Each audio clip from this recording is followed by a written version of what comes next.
પોરબંદર શહેરમાં હોમગાર્ડ દિવસની ઉજવણી કરાઈ હતી, જેમાં પર્યાવરણ બચાવો, સ્વચ્છતા અભિયાન જેવી બાબતોની જનજાગૃતિ રેલીનું આયોજન કરવામાં આવ્યું હતું।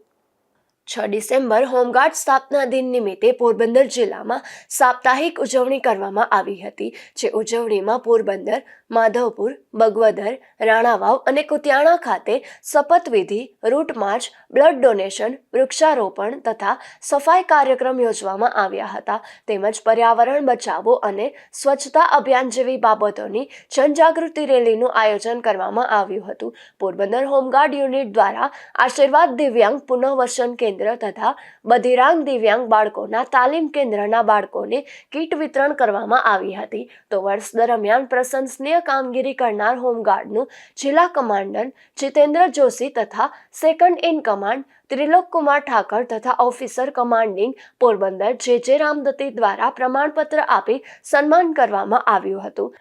તેમજ પોરબંદર યુનિટના હોમગાર્ડ સભ્ય એઆઈ ગડ્ડરને લિખિત મારી નજરમાં મારી બુક પુસ્તકનું વિમોચન જિલ્લા કમાન્ડન્ટ જીતેન્દ્ર જોશી દ્વારા કરવામાં આવ્યું હતું। Second in command Trilok Kumar Thakar દ્વારા હોમગાર્ડ દળની સ્થાપના ઇતિહાસ અંગે વક્તવ્ય અપાયું હતું। આ કાર્યક્રમમાં પોરબંદર યુનિટના પ્લાટૂન કમાન્ડર નિખિલ લુકા તથા ઉમંગભાઈ પંડ્યા તથા એનસીઓ અને હોમગાર્ડ સભ્યોએ બહોળી સંખ્યામાં ઉપસ્થિત રહી કાર્યક્રમ સફળ બનાવ્યો હતો।